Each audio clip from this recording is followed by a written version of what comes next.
अस्सलाम वालेकुम, मैं हूँ तहमीना यासिर, क्लिनिकल साइकोलॉजिस्ट। खुश रहिए, मुस्कुराते रहिए, because you deserve a better life. आज मैं बात करूंगी माइंड रीडिंग पर। यानी हम दूसरे के बारे में ये सोच लेते हैं कि मुझे पता है कि दूसरे ने क्या कहा होगा या क्या किया होगा।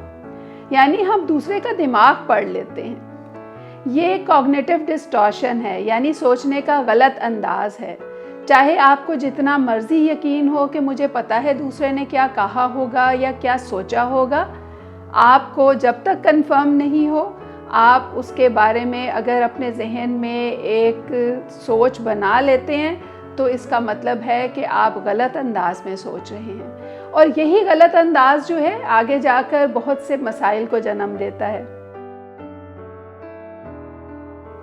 मिसाल के तौर पे आपका कोई रिश्तेदार आपके पास से गुजरा और उसने आपको सलाम नहीं किया, तो आपके जहन ने ये सोचा कि ये मेरे से नफ़रत करता है या इसको मेरे से कोई प्रॉब्लम है, ये मेरे साथ अच्छा बिहेव नहीं कर रहा, ये मुझे अवॉइड क्यों कर रहा है।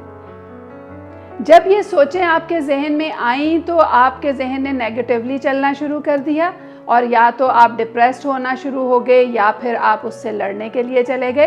तो इसके नतीजे में ज़हनी मसाइल और परेशानियां जन्म लेती हैं। ये सोचने का गलत अंदाज है। इसके बजाय हमें ऐसा सोचना चाहिए कि उसने मुझे देखा नहीं होगा, या हो सकता है कि वो जल्दी में हो और बाद में आके एक्सक्यूज़ कर ले। एक और मिसाल लेते हैं। एक शख्स आपकी तरफ देखकर मुस्कुरा रहा है और आपने ये सोच लिया कि वो तंजिया मुस्कुरा रहा है, वो मेरा मजाक उड़ा रहा है, दिल में वो मेरे बारे में पता नहीं क्या क्या सोच रहा है और हंस रहा है। जब ये सोच आपके जहन में आई तो आपके जहन ने आपको डिप्रेसिव मोड में ले जाने की कोशिश की। आप लो मूड फील करना शुरू हो गए। आपको लगा कि वो शख्स जो है वो मेरा दुश्मन है, और इस सोच की वजह से आप बहुत से दूसरे ज़हनी अमराज का शिकार हो सकते हैं। एक और मिसाल लें। आपने किसी से कोई बात कही और उसने जवाब नहीं दिया, तो आपने सोचा कि ये शख्स मुझे जवाब नहीं दे रहा, ये मेरे साथ बहुत बुरा कर रहा है, ये मेरी इज्जत नहीं कर रहा, इसको मेरे साथ अच्छा बिहेव करना चाहिए था, इसने मुझे अवॉइड क्यों किया, इसने मुझे जवाब क्यों नहीं दिया। अब ये सोचे जब आपके जहन में आई तो आप परेशान होना शुरू हो गए, और परेशान होके और बहुत सी नेगेटिव थॉट्स आना शुरू हो गई।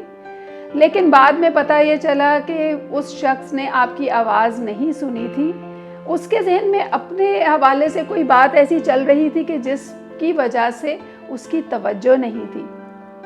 तो जब आपने गलत अंदाज में सोचा तो अपने लिए परेशानियां ढूंढी, और जब आपने अच्छे अंदाज से सोचा तो आपकी ज़िंदगी बेहतर होना शुरू हो गई। ये सोचने के अंदाज अगर हम तब्दील करना शुरू कर दें तो हमारी ज़िंदगी बहुत सहल हो जाएगी। इसके साथ ही मुझे इजाज़त दीजिए। अल्लाह हाफ़िज़।